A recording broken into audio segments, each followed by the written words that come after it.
구약성경 이사야서 35장 1절부터 10절 말씀. 오늘은 은혜의 동산에서 살다라는 제목으로 말씀 나누겠습니다. 잠깐 기도하겠습니다. 하나님, 이 시간에 말씀 묵상합니다. 주의 뜻을 알게 하시고 또 우리의 나감은 가리시고 하나님만 영광 받으시옵소서. 의지하며 예수님의 이름으로 기도하옵나이다. 아멘. 봄철이 되면 항상 미세먼지, 황사 이런 것 때문에 사람들이 힘겨워합니다. 네, 황사만 문제가 아니라 이 시대를 살아가는 우리 시대를 어떤 사람은 사막화 시대라고 이렇게 얘기합니다. 광야와 같고 사막과 같은 삶을 산다는 거예요. 세계만, 자연만 그런 게 아니에요. 인간이 자연을 파괴해서 벌어지는 사막화만이 문제가 아니라 우리들이, 사람들이 서로가 서로에게 사막화된 삶을 산다는 거예요. 메마른 삶을 산다는 겁니다. 그래서 불평만 하는 게 아니라 이제는 사람도 죽이고, 아이가 게임하지 말라고 해서 어머니도 죽이는 현상도 일어나고 있고, 층간소음 때문에 싸우고 대변 테러를 하지 않나, 수많은 어리석은 일들이 너무 많이 벌어지지 않습니까? 지난주 뉴스에 엄청 유명한 뉴스가 하나 있었어요. 경기도 양주에서 이모고라고 여자 목사가 고깃집을 들어갔다가 나오면서 그 집에 대해서 테러를 일으켰어요. 계속 처음에는 돈 내놔라, 내가 고깃값 3만원대 먹었는데 내놔라 그러다가 나중에는 딸한테 또 얘기를 해가지고 딸이 막 문자 테러를 하고 카페에 올리겠다, 여기 못 나가겠다, 또 보건소에 전화해가지고 여기 뭐 방역이 안 됐다, 난리가 난 거죠. 근데 그 시발점이 뭐였냐, 옆에 할머니들이 오셔서 식사를 하셨는데 이 여자 목사님이 할머니들 보고 그 주인한테 그랬다는 거. 내 돈 내놔라. 내 옆에 저 늙은 것들이 앉아서 밥을 먹었는데 나 기분 나쁘다. 10,000원은 깎아줘야 돼. 시끄러워 죽겠다. 이랬다는 거예요. 이게 목사라는 거예요. 아니, 여기 우리 권사님도 있는데 늙은 것들이라. 진짜. 아니, 김수미 씨가 들었으면 아이 더 썩을 것을 봤나. 확 누나를 빼가지고 그냥 돌려가지고 그냥 이러지 않았겠습니까? 완전히 그냥 말도 안 되는. 너무너무 안타깝지 않습니까? 우리 시대가 자연도 파괴되고 사막화되지 뿐만 아니라 사람들도 사막화되어서 자기밖에 몰라요. 너무 이기적이라는 거죠. 하나님이 이런 세상을 결코 기뻐하지 않습니다. 오늘 성경도 얘기하지만 하나님의 소망은 이 땅의 사막화가 사라지는 거예요. 세상의 사막화뿐만 아니라 마음의 사막화도 사라지는 거예요. 모든 사람이, 모든 만물이 풍요로운 하나님의 동산과 같은 세상에서, 에덴과 같은 동산에서 하나님의 은혜를 누리며 살기를 원하시는 거예요. 1985년에 중국의 한 젊은 20대 되는 여인이 그 성의 징베이 땅이라고 하는 한 성에 시집을 갔습니다. 거기는 사실은 이 황사의 진원지라고 하는 중국 내이몽구의 자치구에 있는 아주 유명한 마오우스라고 하는 사막이 있는 지역이에요. 그 지역으로 시집을 간 이유도 자기 아버지가 너 저놈하고 결혼해라 그러면서 약속을 했기 때문에 어쩔 수 없이 결혼을 해서 간 거예요. 근데 가서 봤더니 이 마오우스라고 하는 징베이 땅이라고 하는 마을에 자기 남편 될 사람 혼자 사는 거예요. 혼자 매일 양치고 돌아다니는 거예요. 근데 문제가 뭐냐, 시집간 그곳이 사막이라는 거예요. 황사의 진원지가 되는 중국의 4대 사막 중에 가장 큰 마오우스라고 하는 사막에 시집을 간 거예요. 이 여자가 밤새 몇 일 동안을 잠도 못 자고 엉엉 울면서 왜 내가 여기에 시집을 왔을까? 우리 아버지 왜 나를 여기에 보내셨어? 그러면서 처절하게 울어요. 근데 울면서 어느 날 남편을 보는데 남편이 참 안타깝기도 하고 아무것도 풀도 없는데 어디를 찾아서 저 양을 칠까 고민이 되니까 여인이 한마디 합니다. 여보, 우리가 이곳에 풀을 심고 꽃을 피우면 어떨까요? 근데 남편이 또 자기 이니션이라고 하는 여자 한 명밖에 없으니까 그래 한번 해볼까? 그래서 이 여자가 그때부터 풀씨를 가져다가 풀씨를 뿌립니다. 그리고 나무를 30그루를 가져다가 심어봅니다. 근데 모래만 폭풍이 불어오면 모래가 다 집어삼켜버려요. 다른 사람 같으면 다 포기했을 거예요. 근데 이 여자가 또 심습니다. 또 10그루를 가져다가 또 심어보고 이제는 낮에 심으면 안 되니까 저녁 8시에 나가서 새벽 3시, 4시까지 풀뿌리를 뿌리고 나무를 심습니다. 그렇게 15년을 하니까 그 마오우스라고 하는 사막이 나무가 자라고 풀이 자랍니다. 여기 그림 한번 띄워주실 수 있어요? 이게 원래 사막 지역입니다. 근데 넘겨보시면 이 두 사람이 이렇게 심어요. 그리고 또 심다 보니까 넘겨주시고 이렇게 지금은 마오우스라고 하는 사막 지역이 완전히 푸르른 곳으로 변해버렸다는 거예요. 그거를 15년 시작하니까 15년째부터 10그루를 심으며 8그루가 사는 거예요. 계속 그것을 심습니다. 무려 20년 동안 이 일을 합니다. 그래서 여기에 오아시스도 생기고 사막이 완전히 풀로 변해버린 거예요. 그래서 황사가 여기서 나가지고 사람들이 놀래가지고 같이 와가지고 이것을 보러 와서 같이 나무를 심고, 그래서 마우스라고 하는 지역이 완전히 변화돼서 사막이 푸른 동산으로 변해버린 거예요. 한 여자가 포기하지 않고 15년, 20년 동안 이 여자가 심은 땅이 여의도의 10배입니다. 그냥 자기 집 텃밭 가꾼 게 아니라 여의도의 10배를 풀씨를 뿌리고 나무를 심은 거예요. 이 놀라운 게, 그래서 중국 정부에서 너무 감사해서 이 사람들한테 물을 살수자를 뜰 수 있도록 도로를 내주고 길을 내주고 닦아주고, 그래서 전 세계에서 유명한 지역이 됐어요. 이 책이 사막에 숲이 있다라고 하는 책으로 출간이 되어 있는데, 에필로그에 이미에라고 하는 사람이 이런 글을 썼어요. 모래바람이 불면 사람들은 공포에 떨며 서둘러 집으로 돌아간다. 하지만 그녀는 풀씨를 뿌리는 일을 멈추지 않는다. 살갗을 후벼 파는 모래바람 속에서도 한 발 한 발 나아가는 그녀의 어깨엔 묵직한 풀씨 자루가 걸려있다. 그녀의 모습은 마치 신의 가르침을 받은 성자처럼 고독하고 의연하다. 이렇게 책 표지에 써놨어요. 여러분, 저는 이 인위전이라고 하는 여자분의 이야기를 그냥 한 사람의 모범적인 이야기가 아니라 우리에게 영적인 모델, 영적인 상징적인 모델로서 우리가 접근해 봐야 된다고 생각합니다. 왜? 이 땅은 여전히 사막화로 사람들이 숨을 쉴 수 없고 서로가 분쟁하고 싸우고 다투고 살아갑니다. 그렇다고 우리가 포기하고 우리도 다 사막처럼 살아야 됩니까? 누군가는 10년이든 20년이든 꿋꿋하게 풀씨를 뿌리고 나무를 심으면서 이 사막을 동산으로 바꾸려고 뛰어가는 사람이 있었다는 거예요. 왜? 성경을 보면 우리는 하나님 우리에게 은혜의 동산을 약속하셨어요. 온 땅이 푸르른 땅이 될 것이라고 말씀하셨어요. 그 비전을 믿는 사람들은 하나님이 해주시겠지라고 바라보지 않습니다. 그 비전을 믿기 때문에 오늘 여기서 이 땅에서 동산을 만들기 위해서 눈물로 씨를 뿌리고 나무를 심는 일을 포기하지 않는 거예요. 그것은 은혜를 알기 때문에, 소망을 가졌기 때문에 이 삶을 살아내고 살아갈 수 있는 거라는 거예요. 여러분, 우리가 아는 찬송가 항무지가 장미꽃같이 피는 것을 볼 때가 오늘 우리가 읽은 이사야 35장의 내용을 그대로 담고 있어요. 항무지가 장미꽃같이 필 때, 하나님의 아름다운 그 영광을 볼 때, 마른 땅에 샘물이 터질 때, 그리고 악한 짐승이 없는 그곳, 죄인이 없는 그곳에서 나는 기쁨으로 거룩한 길을 걸어갈 거야. 이게 우리가 부르는 찬송가 항무지가 장미꽃같이. 그럼 이사야 35장은 지금 상마르고 무성하고 무정하고 사막화 시대를 살아가는 우리에게 하나님이 장차 이 모든 사막을 제거하시고 슬픔과 탄식도 제거하시는 은혜의 동산, 푸르른 동산, 주님과 함께할 여호와의 동산인 에덴과 같은 세상을 만드실 것이라는 말씀을 오늘 우리에게 들려주고 있는 거예요. 그래서 우리가 지난주에 봤지만 34장은 너희가 지금은 동산 같지만 결국은 사막으로 만들 세상을 향하여서 살 것이냐, 지금은 사막 같아도 장차 하나님이 동산으로 바꾸실 그 하나님을 의지하며 살 것이냐 선택해라 라고 말씀하시면서 34장은 사막으로 끝나는 인생, 35장은 동산으로 끝나는 인생의 이야기를 우리에게 들려주었다고 말씀했어요. 그러므로 오늘 본문 우리에게 하고 싶은 말씀은 똑같은 거예요. 이 말씀은 너희의 인생의 마지막이 어떻게 되고 싶냐는 거예요. 여전히 사막처럼 살다 끝날 것이냐, 아니면 여호와의 동산 같은 푸르름을 가지고 생명이 넘치는 삶을 살 것이냐 결단하고 선택하라는 거예요. 이 여호와의 동산처럼 아름다운 푸르른 은혜의 동산에서 사는 자는 복된 자가 될 것이라고 말씀하는 거예요. 여러분, 오늘 본문 우리가 읽은 이야기의 이 이사야 35장은 다 시로 돼 있어요. 시. 이 말은 이거를 문자적으로 해석하라는 게 아니에요. 우리가 다시 에덴 동산으로 돌아가서 우리가 다 인류가 모든 문명이 다 없어지고 막 푸르른 동산에 양떼가 소떼가 뛰어나있는 그 세상을 말하는 게 아니라 상징을 말하는 거예요. 상징.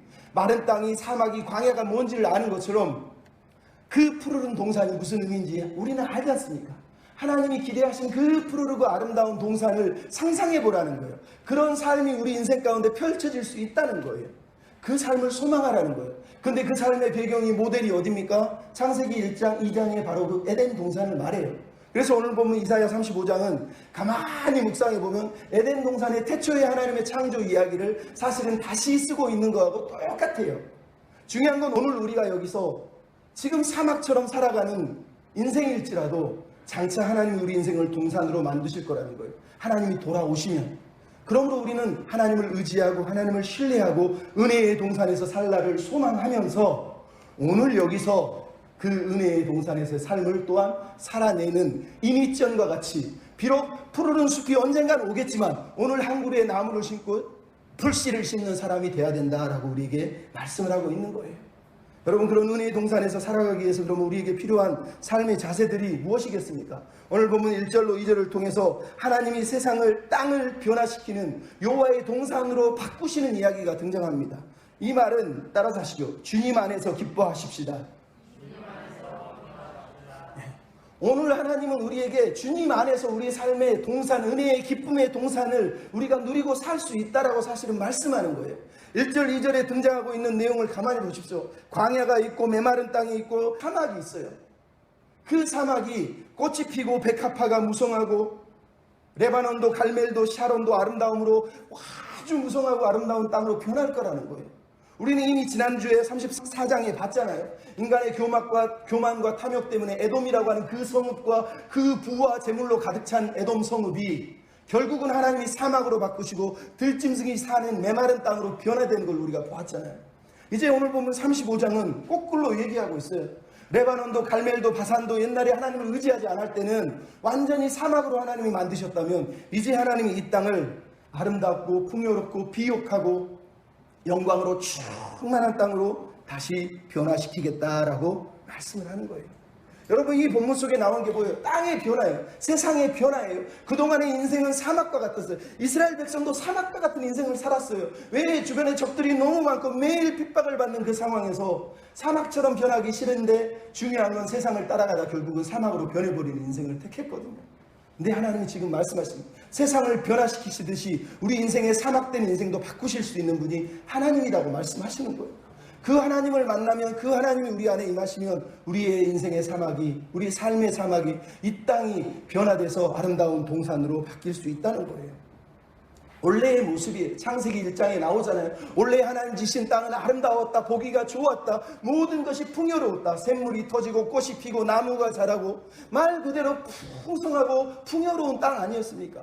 지금 하나님이 말씀하시는 것, 하나님이 원래의 영광을 회복시킨다. 하나님이 장차 주실 은혜의 땅은 원래 창세기 1장에 보셨던 그 땅이라는 거예요. 그 땅은 어떤 땅이요? 보시기에 좋은 땅, 하나님으로 충만한 땅, 하나님의 영광으로 가득한 땅이라고 얘기하는 거예요.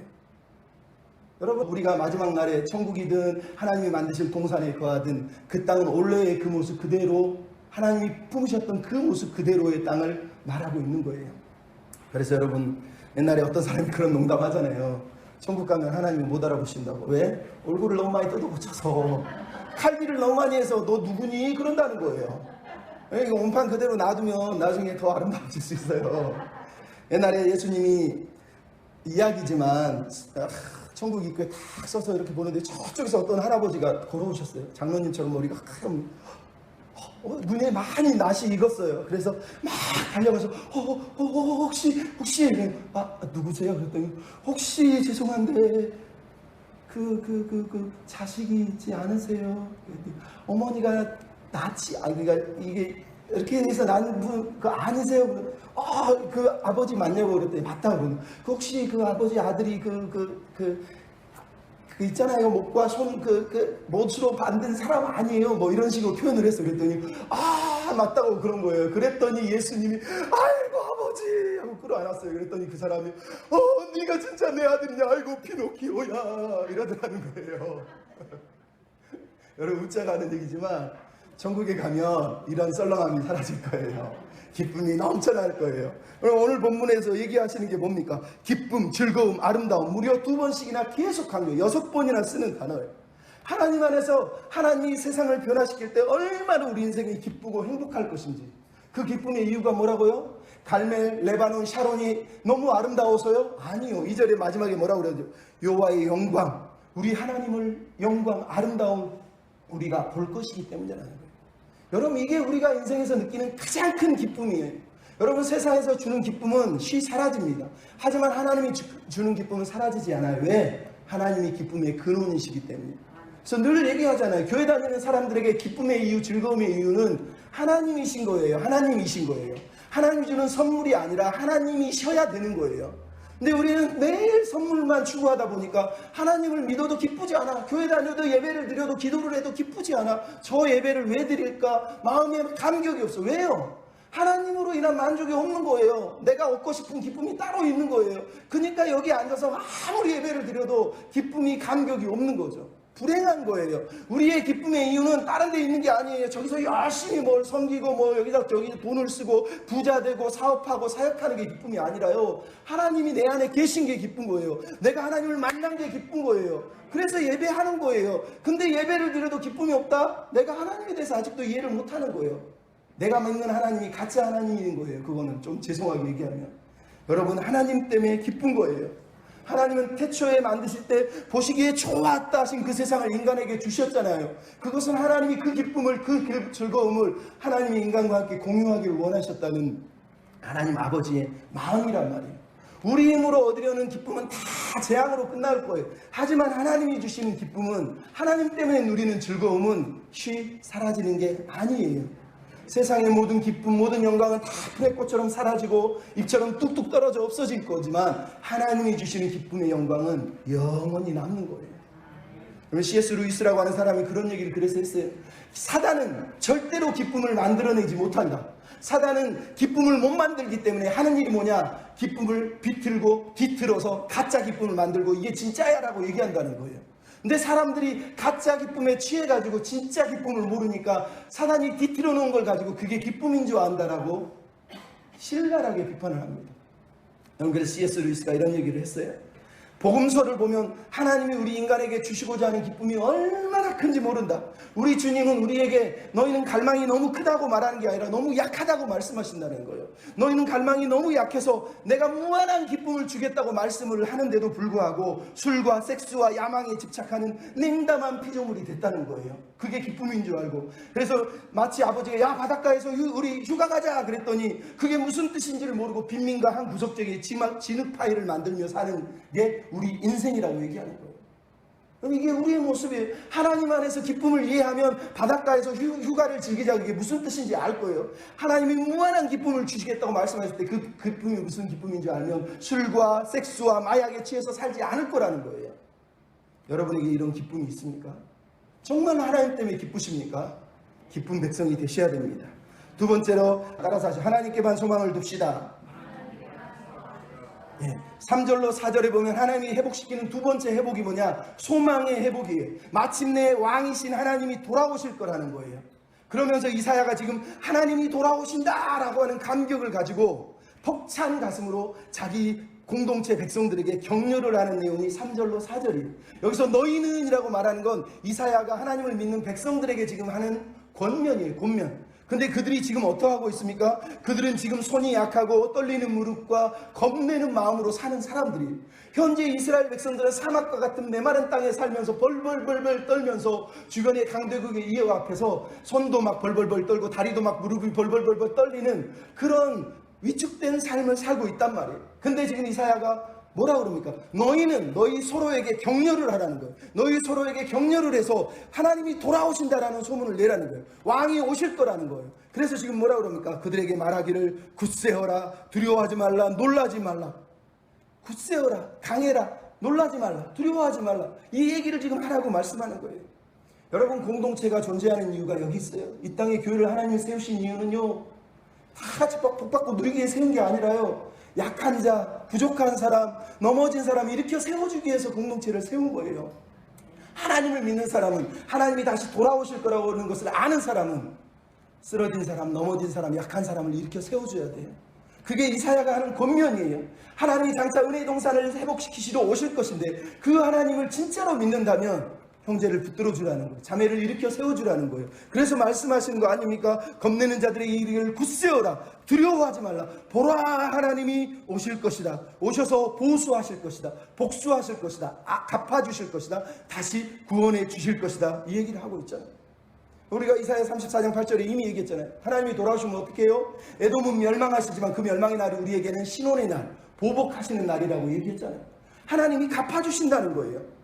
근데 여기서 갚아주신다는 단어가 사실은 그냥 막 남을 죽이는 복수를 말하는 게 아니라 고치고 새롭게 하는 걸 말하는 거예요. 왜? 그 다음 절을 보면 우리가 알 수 있거든요. 하나님이 고치고 새롭게 하셔서 우리의 슬픔, 우리의 아픔을 다 씻어주실 것이다라는 얘기를 하고 있는 거예요. 그래서 여러분, 이 본문 속에서 굳세어라, 두려워하지 말라, 이 말은 말 그대로 마음을, 확신을 강하게 붙들고 있으라는 뜻이에요. 확신을 꽉 붙잡으라는 얘기예요. 내가 믿고 있는 하나님, 하나님이 오신다는 그 확신을 절대 놓지 말라고 얘기하는 거예요. 여러분, 우리가 살다 보면 이 사람들처럼 막 손이 막 늘어져가지고 힘이 없어서 실망해가지고 포기하고 무릎이 막 힘이 쭉 빠져가지고 앞으로 나갈 수도 없는 지경에 이를 수 있지 않겠습니까? 근데 그런 사람들에게 이사야를 통해서 말씀하시는 거예요. 굳세어라, 두려워하지 말라. 하나님이 오실 것이다. 하나님이 구원해 주실 것이라는 거예요. 여러분, 지금은 사막이에요. 지금은 하나님이 오지 않았어요. 하지만 하나님은 은혜의 동산을 약속하시면서 그분이 오실 것이라는 걸 믿는 공동체가 되라고 말씀하시는 거예요. 비록 연약하지만 하나님을 그래도 의지하는 사람이 되라고 말씀하시는 거예요. 여러분, 하나님은 예전에도 찾아오셨고 섭리 가운데 찾아오셨고 역사를 통해서도 찾아오셨을 뿐만 아니라 예수님을 통해서도 오셨고 장차 마지막 날에 계속해서 우리를 찾아오시는 분이라고 얘기해요. 구원은 우리에게서 오지 않아요. 저기서 그분이 오셔야 되는 거예요.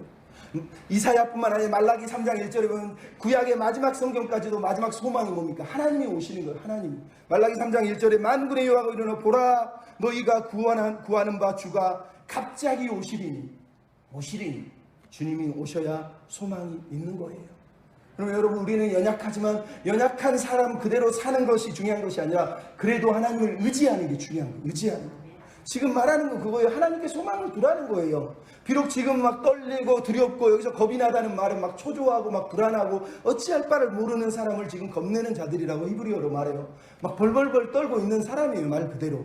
근데 그들에게 확신을 가져라, 담대해라, 하나님이 온다는 걸 믿어라, 이렇게 말씀하는 거예요. 여러분, 우리가 기드온 이야기를 잘 알잖아요. 사사기에 보면 기드온이라고 하는 사람이 나와요. 그는요 너무너무 힘이 없고 겁도 많았어요. 근데 하나님이 어떻게 하십니까? 그 겁쟁이 기드온을 사용하시잖아요. 근데 기드온만 겁이 많았습니까? 나중에 기드온과 300명사를 뽑을 때 하나님이 엄청난 군사를 모았는데도 불구하고 300명만 뽑아 하시면서 하신 일이 뭡니까? 말 그대로 자격이 안 되는, 군사에 자격이 없는 사람을 하나님은 뽑으신 거예요.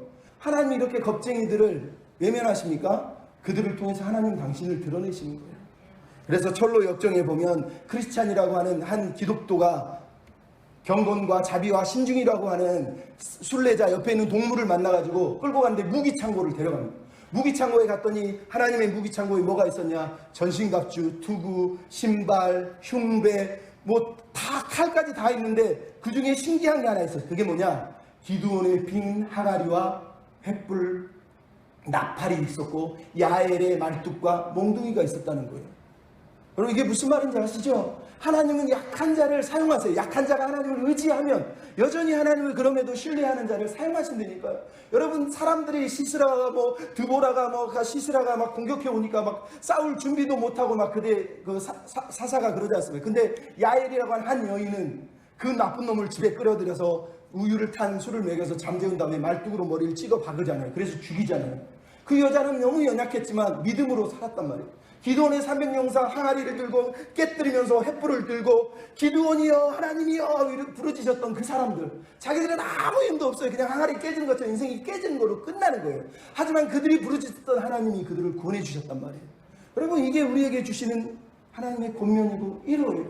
지금 우리는 연약하지만 연약하다고 해서 세상 쳐다보지 말라는 거예요. 연약해도 하나님을 바라보면 항아리 같은 우리 인생이 깨져서도 영광이 된다는 거예요.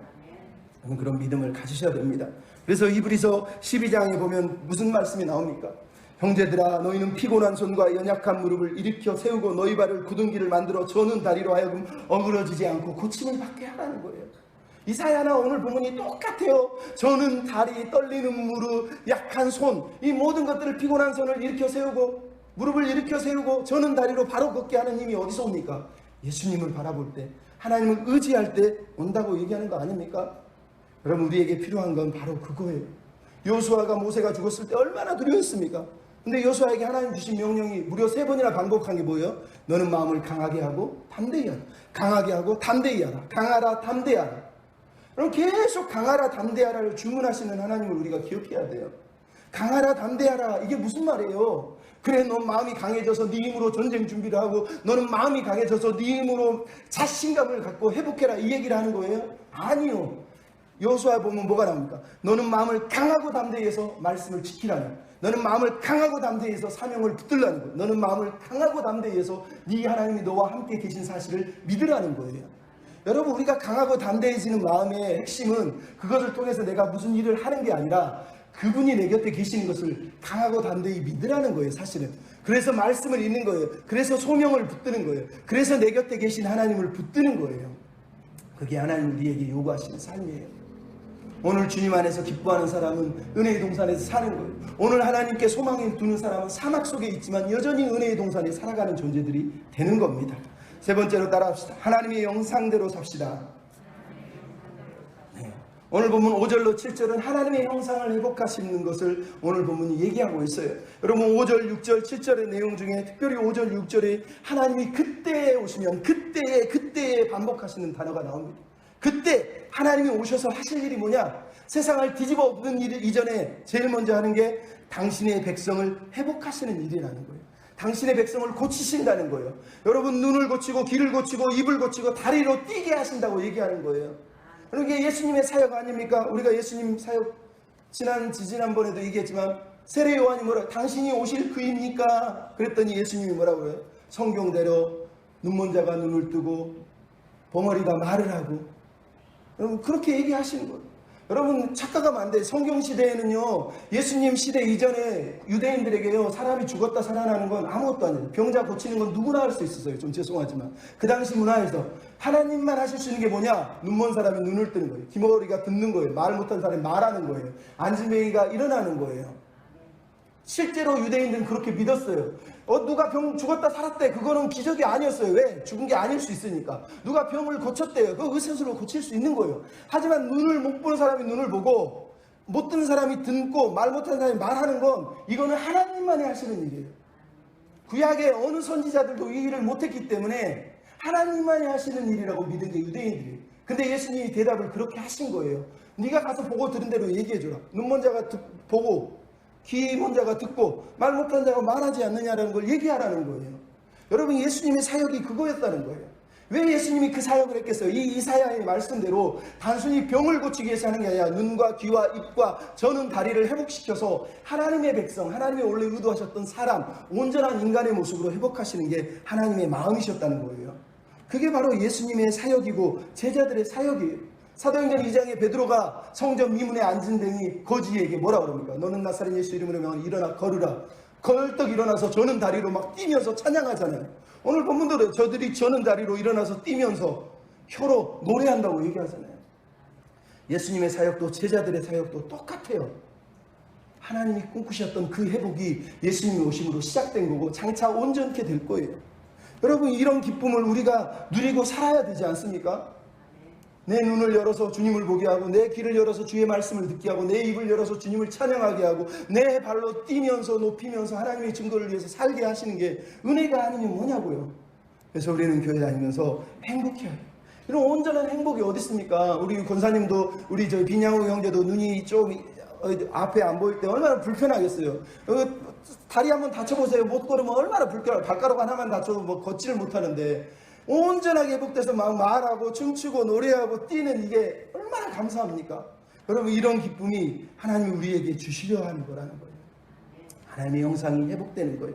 근데 사람이 회복되자마자 7절에 뭐가 나옵니까? 사람이 회복되니까 그때에는 6절 7절에 광야에 물이 솟고 사막이 변하여 못이 되고 오아시스가 되고 말 그대로 완전한 변화의 세상이 다가온다고 얘기해요. 여러분 이건 무척 중요한 겁니다. 왜? 여러분 사람의 회복은 하나님이 사람을 회복시키는 이유는 사람이 회복시켜야지 세상이 회복되기 때문이에요. 사람의 회복과 자연의 회복은 맞물려 있어요. 여러분 이걸 잊으면 안 돼요. 그래서 하나님이 먼저 우리를 오셔서 예수님을 하나님의 형상으로 세우시고 예수님을 믿는 사람이 하나님의 형상을 본받게 하신 거예요. 그래서 우리가 하나님의 형상으로 본받게 되면 우리가 하나님의 영광의 자유에 이르는 거예요. 그 영광의 자유가 뭐예요? 말하고 보고 듣고 춤추고 하나님 앞에서 하나님으로 기뻐하는 삶이에요. 근데 그게 왜 피조물과 연관이 되어 있습니까? 여러분 로마서 8장에 보면 뭐가 나옵니까? 그 바라는 것은 피조물도 썩어짐에서 종노릇한 데서 해방되어 하나님의 자녀들의 영광의 자유에 이르는 것이니 피조물이 이제까지 탄식하고 함께 고통을 겪느니라. 그래서 하나님이 예수를 보내셔서 우리로 하나님의 아들의 형상을 닮게 하셨으니 그가 우리의 맏아들이 되셨느니라. 여러분, 로마서는 지금 이사야의 이 비전을 그대로 읊고 있어. 창세기 비전이에요. 창세기 1장 2장에 뭐가 나옵니까? 하나님이 만드신 세상은, 하나님이 만드신 인간 형상이 온전할 때 가장 행복했어요. 하지만 인간이 타락하니까 모든 피조물이 다 타락하고 다 신음하고 고통하고 있었다는 거예요. 근데 로마서가 지금 말하는 게 그거예요. 피조물들이 지금도 신음하면서 바라보고 기대하는 게 뭐냐? 하나님의 백성들이 하나님의 영광의 자유에 이르는 거예요. 하나님의 백성들이 하나님만으로 인해서 하나님의 아들의 형상이 회복되어서 행복하게 살아갈 때 모든 피조물이 고통받지 않고 자유로워진다라고 얘기를 한다라는 거예요. 여러분, 이게 복음이에요. 이게 복음. 하나님의 복음은 처음 모습 그대로, 보기에 좋았던 그 모습 그대로를 회복하시는 거예요. 먼저 우리가 하나님과 관계가 회복되고, 우리가 하나님의 형상으로 회복되고, 우리가 사람과의 관계가 회복되고, 자연과의 관계가 회복되고, 모든 것이 하나님 앞에서 회복되는 그거, 이게 하나님이 꿈꾸시는 하나님의 비전의 절정이란 말이에요. 그 절정에 누가 있다고요? 하나님의 형상인 인간이 있는 거예요. 우리가 회복되지 않으면 다른 것들은 의미가 없는 거예요. 실제로는 내가 아무리 수많은 일을 해도 내 안에 하나님의 형상이 회복이 되지 않으면 그 모든 일은 무용지물인 거예요. 때로는 그것이 축복이 아니라 저주가 될 수가 있는 거예요. 하지만 내 내적인 회복이 일어나고 내 안에 영적인 기쁨이, 자유함이 회복돼서 하나님 때문에 보고 듣고 말하고 춤출 수 있으면 그 사람은 세상을 변화시킬 수 있는 일에 일조하는 거예요. 여러분, 창세기 1장의 내용이 그거라니까. 2장의 내용이 그거잖아요. 하나님이 세상을 만드시고 사람을 지으시고 에덴 동산에 사람을 놓으시고 너무너무 기뻐하셨다는 거예요. 왜 기뻐하셨습니까? 창세기 보니까 아담과 하와는 하나님과 거닐면서 얘기하면서 동산에서 같이 살았다고 얘기하는 거예요. 이게 하나님의 꿈이라니까. 여러분은 착각하면 안 돼요. 하나님이 가지신 가장 원초적이고 근본적인 꿈이 뭐냐? 하나님과 우리가 함께 하는 거예요. 함께 보고, 함께 말하고, 함께 이야기하고, 함께 걷는 거예요. 그게 하나님이 우리를 향하신 기쁨이에요. 기쁨. 그래서 에덴 동산이, 에덴이 뜻이 뭐예요? 기쁨이란 말이에요. 그래서 에덴의 동산이란 말은 기쁨의 동산이란 뜻이에요. 원래 하나님이 초창기에 만든 에덴 동산의 인간은 기뻐해야 돼요. 하나님 때문에. 과일이 막 수십 가지가 있어서 기쁜 게 아니라 하나님 때문에 기쁜 사람, 내적으로 회복된 형상이 바로 이 하나님의 백성입니다. 그래서 여러분, 우리는 하나님의 형상 되기를 기도해야 돼요. 내가 하나님의 형상으로 회복돼서 내 주변의 사람들이 하나님의 형상으로 회복되고 내 주변이 회복돼서 세상이 회복되는 것, 그게 하나님이 나로부터, 우리로부터 시작하는 거예요. 자꾸 내가 사막처럼 메마른 땅처럼 교회 와서도 막 사람을 만날 때도 막 삭막한 인생처럼 살면 안 되고, 하나님의 형상이 뭐지? 하나님 때문에 기뻐하고 즐거워하고 삶에서 막 감격이 일어나는 사람이 돼야지 주변을 변화시키지 않겠습니까? 여러분, 그런 은혜의 사람이 되셨으면 좋겠어요. 여러분, 롯을 보십시오. 롯이 어땠습니까? 아브라함하고 싸우고 나서 조카 롯이 했던 일이 뭐예요? 야, 너 가고 싶은 데 가 그랬더니 눈을 들어 딱 돌아보니까 저기 소돔 땅에, 소알 땅이 애굽처럼 보였는데 뭐라고요? 여호와의 동산 같았대요. 진짜 동산입니까? 가짜 동산이에요. 근데 롯이 딱 떠나자마자 하나님이 아브라함을 불러셔서 아브라함아 하시니 아브라함이 눈을 들어서 내가 저걸 바라보라, 하나님이 보라보라니까 바라보잖아요. 그 이야기 속에 등장하는 게 뭐예요? 롯은 소돔 땅, 소알 땅을 애굽 땅처럼 거기에 여호와의 동산, 에덴 동산이지 하고 쳐다봤지만 그 마지막은 어땠어요? 소돔과 고모라는 죄로 멸망했어요. 하지만 아브라함은 하나님의 명령의 음성을 듣고 하나님이 보라는 것을 보고 하나님이 축복하는 땅에 머물므로 인해서 그가 하나님과 교제가 회복되니까 거기서 제단을 쌓고 예배하니까 하나님의 기쁨의 땅이 되잖아요. 그가 가는 곳마다 제단을 쌓는 곳은 하나님과 함께하는 곳이 됐단 말이에요. 여러분, 이런 은혜가 우리에게 있어야 되는 거예요. 그럼 마지막으로 따라합시다. 주의 은혜에 감사하며 찬양합시다. 네. 오늘 마지막 8절로 10절은 은혜의 백성들의 회복, 즉 하나님의 백성들의 귀향이 등장하고 있어요. 하나님의 백성들이 이제 등장하고 하나님께로 돌아와요. 하나님이 돌아오니까 하나님의 백성들이 돌아오고 있는 거예요. 근데 그 중심에 뭐가 있어요? 시온의 대로가 있다는 거예요. 그럼 거기에 대로가 있다는 거예요. 거기에 대로가. 이게 무척 중요한 거예요. 왜? 하나님을 의지하지 않았을 때, 자기 계획대로 살았을 때 이스라엘 백성들에게 대로가 있었을까요? 이사야 33장 8절에 보면 대로가 황폐해지고 행인이 끊어지고 라고 얘기합니다. 이사야 28장 13절에는 너희가 뒤로 가도 앞으로 가도 넘어지고 걸리고 붙잡히게 되리라고 얘기하고 있어요. 하나님을 의지하지 않으면 자기가 똑바로 가는 것 같지만 개처럼 계속 옆으로 가서 넘어졌다고 얘기하는 거예요. 말 그대로 마지막은 하나님과 단절이에요. 단절. 하나님을 의지하지 않은 인생은 대로가 열리지 않아요. 근데 오늘 본문 하나님을 의지하는 백성들이 하나님이 대로를 열어주신다고 얘기하고 있어요. 이 대로라고는 마슬룰 데레크라고 하는 히브리어 단어는 우리식으로 쉽게 얘기하면 고속도로 하이웨이를 말합니다. 고속도로. 좁은 길을 말하는 게 아니라 뻥 뚫어서 바로 갈 수 있는 직선도로, 가장 큰 도로를 대로라고 그래요. 대로. 이런 대로가 그 당시 있었나요? 없었다는 거예요. 근데 하나님이 지금 대로를 만드실 거라는 거예요. 여기서 중요한 건 대로가 뭐예요? 하나님께로 나아가는 대로라는 거예요. 이 대로는 뭐 성공의 대로, 신분 상승의 대로를 말하는 게 아니라 하나님께로 직접 나아갈 수 있는 대로예요. 그래서 더 이상 좌우로 기웃거리면서 치우치며 살지 않을 거라는 거예요. 하나님이 이미 약속했죠. 이사야 26장 7절에 의인의 첩경을 평탄케 하시리라. 30장 21절에는 너희가 우로나 좌로나 치우칠 때 너희 뒤에서 스승이 말하기를 여기가 바른 길이다. 이리로 가라. 이리로 가라. 여러분, 하나님의 대로라는 말은 하나님께로 바로 가는 길이 열렸다는 뜻이에요. 그 길이 무슨 길입니까? 휘장 가운데 열어놓으신 산 길이요, 우리에게 생명이 되신 예수님, 우리와 함께 하시는 성령님, 내 뒤에서 가르쳐 주시는 분, 그분과 함께 살아갈 때 우리는 이 대로를 걸어가는 거예요. 대로를 걸어가는 거예요. 대로라는 말은 모든 사람이 다 올 수 있는 길이란 뜻이지만 그렇다고 모든 사람이 오지 않아요. 그래서 예수님은 뭐라고 하죠? 이 길은 좁은 길이래요. 길이 좁다는 건 마음의 문제예요. 마음의 문제. 지금 걸어가는 길은 좁을 수 있어도 하나님을 믿는 사람 마음에는 대로가 있는 거예요. 대로. 하지만 세상 사람은 세상 길을 걸어가면 눈에는 대로여도 마음에는 이미 하나님을 향하는 길이 없기 때문에 하나님께 나올 수가 없는 거예요. 바로 그 얘기를 지금 하고 있는 거예요. 하나님이 그날 왕으로 돌아오시면 자연을 회복시키고 사람을 회복시키고 그들을 다 끌어모으셔서 하나님 앞으로 데려오실 거라고 말씀하세요. 근데 그 길이 어떤 길이라고요? 거룩한 길이라는 거예요. 그날 그 길의 이름을 거룩한 길이라고 얘기하는 이유는 길 자체가 거룩해서 그런 게 아니라 그 길을 걷는 사람이 거룩하기 때문이에요. 자기가 거룩해서? 아니요. 하나님이 거룩하게 하셨기 때문이에요. 근데 이 길에 통행하지 못하는 사람 있죠. 깨끗하지 못한 자. 또 하나는 우매한 사람. 그리고 사나운 짐승. 그럼 이게 무슨 말이겠습니까? 하나님이 우리를 부르실 때 마태복음 22장에 보면 뭐가 나와? 천국잔치를 베푸고 왕의 아들이 잔치를 베푸는데 모든 길거리의 사람을 다 끌어모읍니다. 잔치에 딱 들어갔는데 임금님이 딱 한 사람을 보더니 저 사람이 예복을 입지 않았는데 당신 왜 예복을 입지 않았어? 말을 안 하니까 너 쫓아내라! 밖에서 이를 갈며 우는 것이다. 그러면서 쫓아냅니다. 오늘 본문의 얘기예요. 거룩한 길을 누가 걸어갑니까? 예복을 입은 사람이 거룩해지는 거예요. 예복을 입은 사람만 들어가는 거예요. 예복이 뭐죠? 계시록에 보면 예복은 그날에 흰 옷 입은 사람들이 종려나무를 흔들고 있는데 그들은 어린 양의 피에 옷을 씻었느니라. 그들은 세마포를 입었는데 하나님의 계명과 예수에 대한 믿음을 지킨 자더라. 그들은 세마포를 입었는데 그것은 성도의 옳은 행실이더라. 여러분, 지금 이 옳은 행실이라고 하는 게 우리의 공로를 말하는 게 아니에요. 옳은 행실, 예수 그리스도의 피에 씻김받은 그 세마포를 입은 사람들이 그 옷을 입고 그 예복을 준비해서 하나님 앞에 나아가는 거라는 거예요. 그래서 오늘 보면 우리에게 들려주고 있는 게 뭐예요?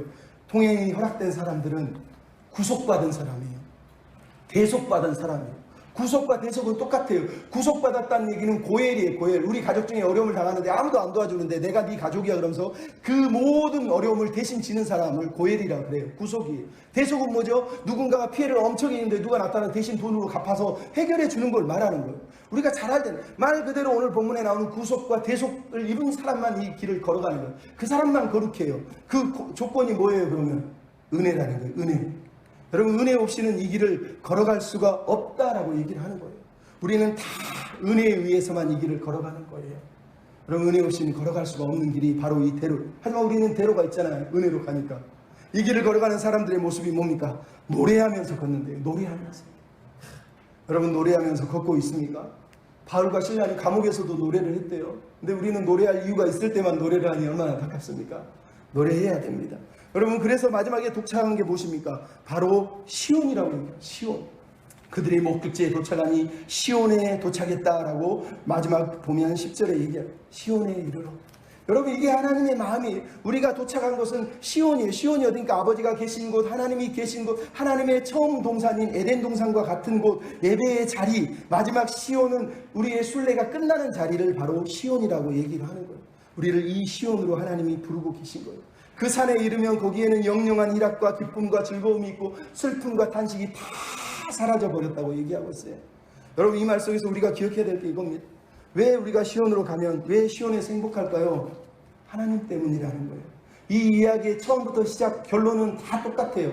그날 땅이 회복될 때 보는 게 뭐예요? 여호와의 영광이. 그들이 회복돼서 보는 게 뭐예요? 하나님의 형상이. 그들이 다시 돌아와서 보는 게 뭐예요? 하나님이에요. 하나님. 하나님의 집 은혜의 동산 그 시온에서 하나님과 함께 살기 때문에 그들은 행복하고 기쁘고 즐거운 삶을 살아가는 거예요. 여러분, 우리는 지금 은혜의 동산으로 걸어가고 있는 사람들입니다. 언젠가 하나님 우리를 구속하시는 날, 모든 죄와 죄책에서 해방되는, 그리고 피조물이 다 함께 영광을 누리는 자유의 날이 돌아올 거예요. 하나님이 돌아오셔서 하나님의 형상이 회복될 뿐만 아니라 슬픔과 고통을 다 없애시고 기쁨과 즐거움이 압도되는 날, 하나님의 얼굴과 얼굴을 맞대는 날, 그날이 종말론적으로 가장 아름다운 날이라고 성경이 얘기하는 거예요. 이 날을 소망하면서 우리는 오늘 믿음의 길을 걸어가는 거예요. 이 길은 그래서 순례자의 길이에요. 그날 마지막에만 누리는 게 아니라 그것을 여기서 누린다니까요. 그래서 여러분 알잖아요. 저 멀리 배는 나의 시온성, 저 동산에서 편히 쉴 때. 우리는 지금 그날을 향해서 소망을 가지고 가고 있어요. 중요한 건 우리 앞에 뭐가 있다고요? 시온의 대로가 있다고요. 하나님께로 장차 갈 게 아니라 지금도 내 마음에는 시온의 대로가 활짝 열려 있어서 그분 앞에 나아갈 수 있고 그분과 함께 할 수 있고 그분과 동행하는 삶을 살아갈 수 있다는 거예요. 여러분, 그런 시온의 은혜를 누리셨으면 좋겠습니다. 여러분, 장차 누릴 것 말고요, 지금도 누리는 사람이 되십시오. 우리가 맨날 노래하잖아요. 조가상간도 나는 만족하네, 값진 재물도 내겐 없지만. 이런 찬양을 우리가 옛날에 많이 부르는 이유가 뭡니까? 지금도 나는 천국을 산다는 거 아닙니까? 내 영혼이 은총 입어 높은 산이 거친 들이 초막이나 궁궐이나 슬픔 많은 이 세상도 천국으로 하도다. 다 똑같은 얘기하는 거 아닙니까? 우리는 시온으로 가고 있지만 오늘 여기서 그 은혜의 동산에서 시온을 경험하며 사는 사람들이라고 성경이 우리에게 말씀하고 있지 않습니까? 여러분, 그런 길을 우리가 지금 걸어가고 있는 거예요. 기쁨으로 걸어가야 됩니다. 오늘 여기서 내가 사는 자리에서 예배드리는 이곳에서 하나님의 은혜의 동산이 되어서 여기서 하나님과 함께하면서 그 마지막 시온을 향해서 나아가는 은혜의 백성들이 다 되셨으면 좋겠습니다. 여러분, 우리가 아까 부른 찬양 중에 원래 찬양의 제목은 황무지가 장미꽃같이 였어요. 그게 1906년에 미국의 한 여인이 만든 찬양을 한국에 1919년에 들어와서 찬송가에 수록된 게 황무지가 장미꽃같이였어요. 근데 우리나라 우리 선배들이 옛날에는 부흥성가라고 하는 노래를 불렀어요. 지금은 없어요. 부흥성가는 뭐냐? 그때는 종이도 없고 책도 없을 때 하얀 도화지 이런 데다가 창호지에다가 글을 써서 거기다 가사를 써놓고 어떤 거는 막 10절까지도 있는 노래를 막 써놓고 찬송을 불렀어요. 그 부흥성가 중에 하나가 아까 우리가 부른 주님과 못 바꾸네요. 이 찬송가는 유재현이라고 하는 목사님이 일제강점기에 일본의 타락을 받으면서 그 감옥에서 나는 그래도 주님을 못 버립니다, 나는 그래도 주님 때문에 행복합니다 그러면서 이 가사를 지은 거예요. 그래서 황무지가를 개사를 해서 이 노래를 세상에는 눈물뿐이고 고통만 닥쳐오지만 나는 예수님 때문에 지금 행복합니다, 나는 예수님 때문에 지금 만족합니다, 이렇게 노래했던 거예요. 그 사람은 장차 천국에 가서 시온에서 은혜의 영광을 누린 게 아니라 지금 그 감옥에서 은혜의 동산에서 하나님과 동행하며 살았던 사람이에요. 여러분, 우리도 그렇게 살아야 되지 않겠습니까? 주님과 바꿀 수 없습니다. 주님이면 됩니다. 우리 이러면서 이 찬양 같이 부르고 마쳤으면 좋겠습니다. 세상에는 눈물뿐이고 고통만 닥쳐와도 내 심령은 예수님으로 기쁜 찬송 부릅니다. 나는 예수님 때문에 만족합니다. 이런 고백 드렸으면 좋겠습니다.